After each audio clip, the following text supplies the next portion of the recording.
Fratelli from IP Australia, Sally Dominguez, who is an inventor and architect, and John Swinson, a lawyer and author of Patent Law for Australian Inventors. Welcome each of you to By Design. Hi, Furnella. Hello, welcome. Now, Victor, if I could begin with you, what exactly is IP Australia? Thank you, Furnella, and pleased to be with you and your listeners this afternoon. IP Australia is a federal government organisation who's responsible for the examination and registration of intellectual property rights. And as you've mentioned in your introduction, they can be used by people who are designers or inventors to protect their invention or their design. And some of the types of intellectual property that most people would see out there in the marketplace are trademarks, for instance, that are on goods and services and identify the origin of those goods and services. But today we'll be more concerned with innovations or inventions of practical things, and they are typically covered by patents or design rights. Okay, could you go into detail here? What exactly is the difference between a patent and a design, and what are some examples? Yeah, that's a very good question. A lot of people probably are quite confused, but very simply, if I could put it in its most basic terms, a patent protects the way in which something works, the way in which a machine functions, or a chemical process or a particular activity, whereas a design, an industrial design, protects the way in which a particular product looks, its physical appearance. And one good example of that is Sally's Nest high chair, which is a very unique design and certainly would be available for industrial design protection. Okay, and in regards to patents, what are the sorts of things that people bring to you? You've mentioned Sally's work, which we'll talk about a bit more in detail a little bit later, but what do you get on the table? We get a vast range of different technologies and different innovations. Some of the most notable Australian ones are the cochlear ear implant. Most people would have also heard about the CSIRO Wi-Fi patent, and that technology allows various electronic devices that we have in these days and age to talk to each other. Others of you have also heard about the Gardasil cervical cancer vaccine. So there's some of the more notable Australian inventions. As you can see, they vary right across technologies, but some of the more simple things that we do have, in fact, one of them was recently publicised in the Gold Coast Bulletin, was an entrepreneur up there who's got a PowerPoint that has a USB connection in the PowerPoint so that people can charge their electronic devices straight from the PowerPoint without the need of costly and multiple charging devices. And we do every form of technology that people use out there in their daily lives, from computers to mobile phones to pharmaceuticals to machines to telecommunications devices. So we have a vast range of technology that's protected around Australia. Okay. Obviously you don't want people to send you their prototypes, do you? Oh, look, some of them I wouldn't get pretty mind. full. Some of their more modern phones, I wouldn't mind if they sent me one or two, or perhaps a golf club that hits the ball straight. But generally speaking, what we get is a written description of the invention that sets out what are the important features of the invention, and that's what we use to do our work and compare the current invention with what has gone before. Okay. Well, Sally, you're an inventor, you're an architect. How do you protect your designs? What sorts of processes do you have to go through? Well, Furnella, I've pretty much done all the ones that Victor mentioned just then. I've got a bunch of trademarks, because you often want to name something that's distinctive as well as design it. It's good to market the thing as well. And I have I have a registered design or two, I think. I still have them with IP Australia. and I have a bunch of, I've registered design or two, and I did have an innovation patent. I'm not even sure whether they're still called that, but I must say that as an independent designer and inventor, IP Australia make it much easier for people like, small people like me to get in there and search for other people's designs, make sure that somebody hasn't already done it. They really do enable you. Yeah, it's important, I imagine, to know what's going on worldwide. Let's just talk about your first, and we'll get to that, but your first patenting experience in Australia. I hear it was a disaster. What happened? Well, so my first... my patenting experience, so I'd registered, designed my high chair. That was easy because that was just a look thing. It didn't do anything new. But when I designed my rainwater hog tank, the way that we constructed it was unique. It hadn't been done before, and so I applied for an innovation patent because I understood that was, not a slightly easier. I wanted to get a filing date and then work out, with the tiny amount of money I had, an IP strategy around it. Once you've got a filing date, it makes it a little, you give yourself some room to move. So I went through IP Australia, got that thing, and then I went and got some advice, and my first patent attorneys said to me, no, it's not patentable, pull it. And so I stupidly pulled my innovation patent and did a registered design instead. And now that, I'm licensing my design in Mexico and Japan and the US, people are just smashing me over the head with blocks of wood going, are you that stupid that you would have pulled that thing? But, it was just I didn't understand that fundamental difference between the way something works, and I knew my thing worked differently, and the way something looks. These guys were saying it just looks different, doesn't work differently, but it did work differently. Okay. Actually, John, as a lawyer and author of the book Patent Law for Australian Inventions, maybe you could give us your response here. Listening to what Sally has to say, the benefits of good advice, I imagine, must be palpable in this case for you. Yes, that's correct. And the mistake that Sally made is a common mistake that is made.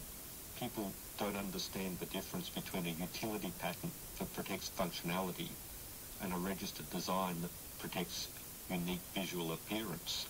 And often someone comes up with a great new product and will only protect the visual appearance through a registered design and not protect the unique functionality of the product. And that's a common mistake. So this is the point here, Sally. You're an inventor, you're not a lawyer. You have to get good advice, yes? Yeah, well, I think actually the point is that the first lot of advice I had was wrong. Because I did have the functionality protected, but I pulled it.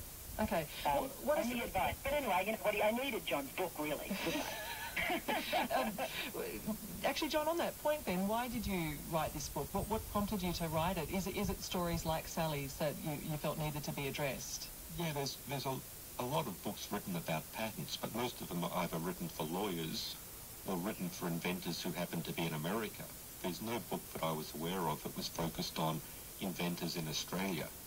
And often people misunderstand the fundamental points about patent law, and so spend a lot of money getting advice that really should be straightforward and readily obtainable. And once you have this advice, then you can actually focus on your invention rather than trying to understand what the law is. Sally, what other things have you considered putting legal safeguards around? Well, as I said, I do have a bunch. I have a bunch of US, and now I do US design and Aussie design registered designs. I have a bunch of trademarks because I think that now maybe more than ever, having something that you then put a name on and have that recognised as the thing. When you have the internet, you have people writing about things all the time. I think it's very important to protect what you call something and make sure that you actually own the whole brand image of what you've designed. So you put sort of a legal framework around your designs really early on in the process, don't you? That's really important. I do my best. I buy the URL that fits with the name if I can. I trademark the name when I can. I'm usually running on empty, so I'm trying to do strategic intellectual property stuff in the right markets, with a tiny amount of money. And usually the organisations, be it the US Patent Office or IP Australia, for individual inventors actually have really nice processes where they do really help you step along the way. Thank goodness, because it's important. It's a maze. So, Victor, we've talked about legal advice, some of Sally's experiences, but on this note, on the topic of processes, what is the process for applying for a patent in Australia? As Sally's indicated, the process itself, is reasonably straightforward in the simple, but can sometimes get complicated either by legal advice or by some of the particular requirements going through the process. But basically, if a person has an invention that they want to protect, the first thing that we recommend is for them to search and to seek some legal advice fairly early on, because notwithstanding that Sally did have a bit of a problem with some legal advice that she got, I'm sure, and it's clear from her statements, that it's always good to get assistance and advice early in a process so that you don't head off down the wrong track.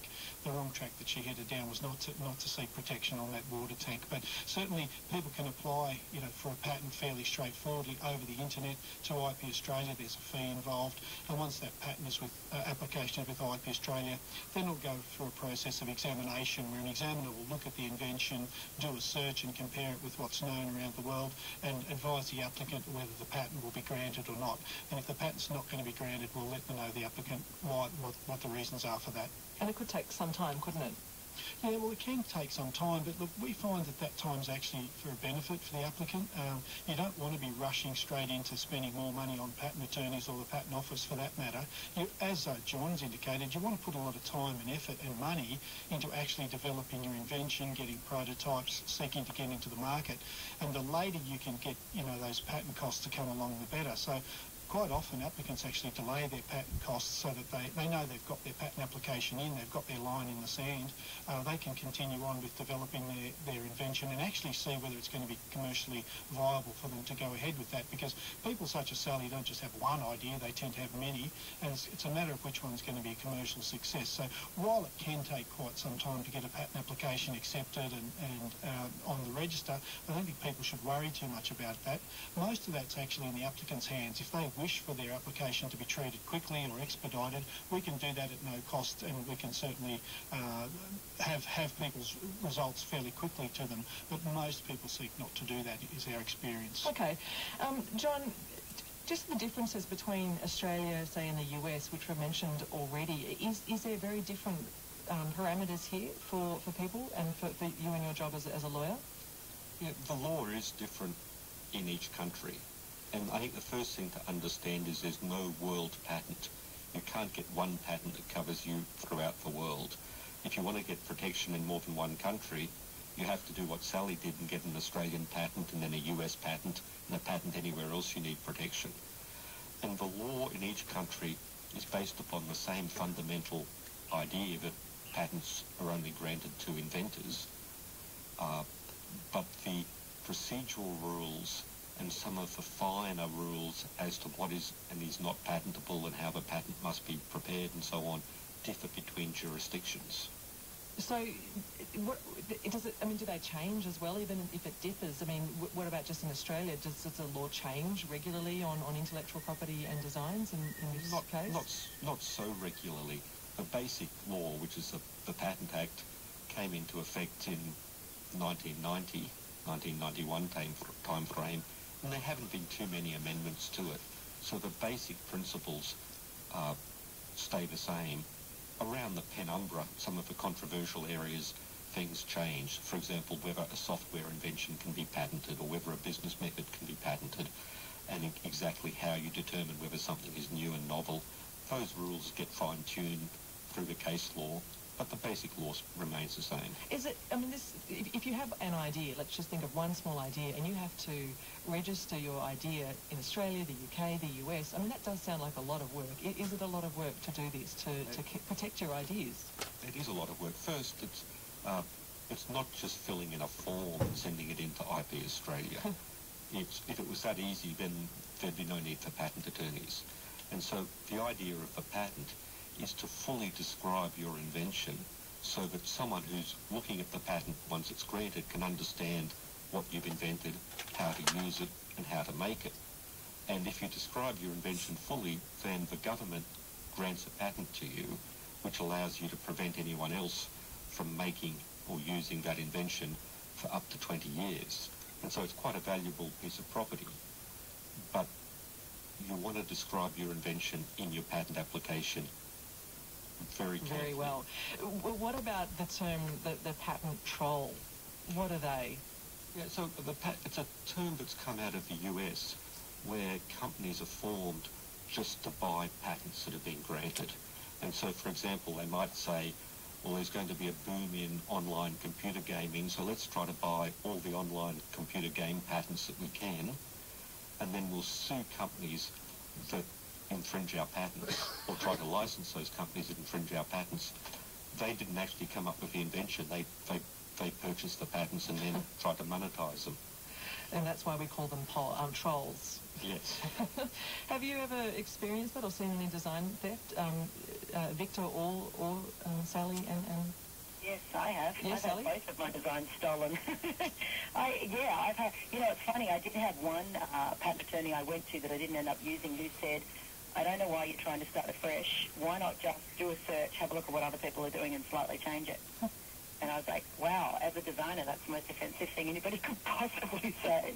But that said, I've had both my nest kite set and my rainbow dog tank have been ripped off. One's, actually no, they're both in the States. They're both in the US. You know, But had you not had a marginally patent changed. in place, you'd be in much bigger strife, I imagine.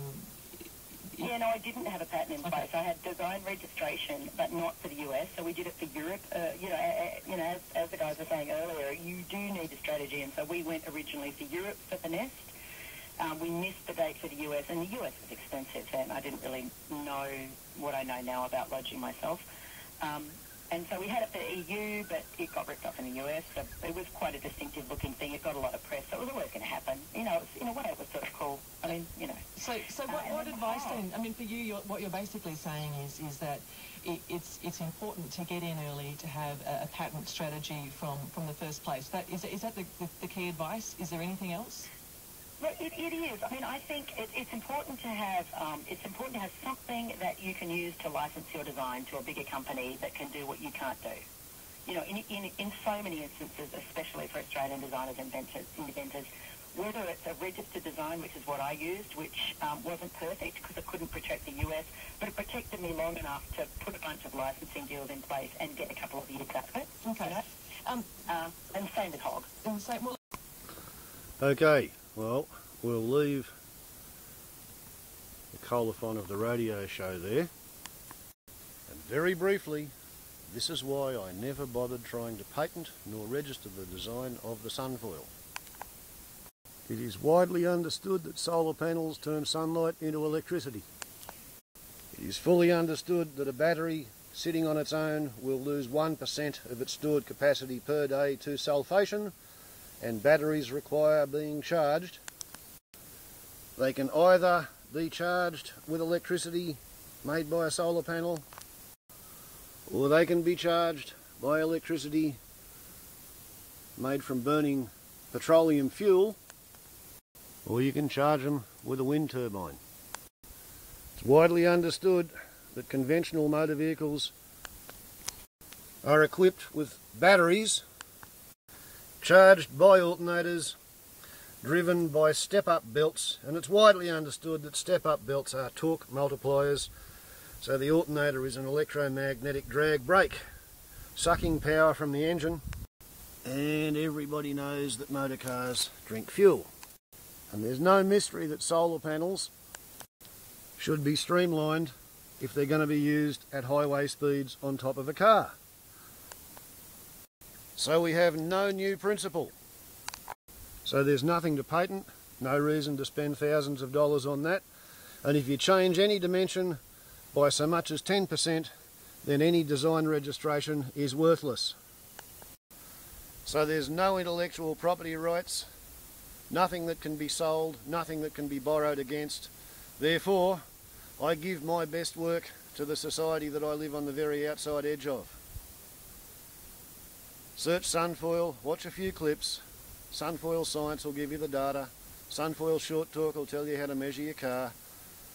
And do it yourself, please. You'll save fuel and you won't be shitting in my unborn, unconceived grandchildren's atmosphere. Warbles on a lot to YouTube. Ciao.